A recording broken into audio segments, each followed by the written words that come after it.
Hi everyone, in front of me I've got DOOGEE T20 and let me share with you how to reset up preferences on this device.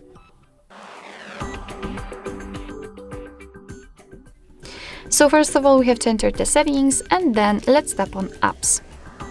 Now let's tap on see all 34 apps, 34 in my case of course, and then 3 dots icon in the right upper corner.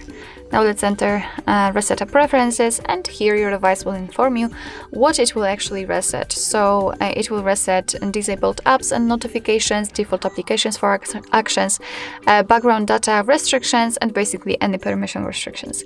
What's more, no worries, you won't lose any app data, so simply tap on reset apps. And basically that's all.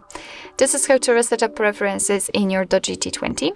Thank you so much for watching. I hope that this video was helpful, and if it was, please hit the subscribe button and leave the thumbs up.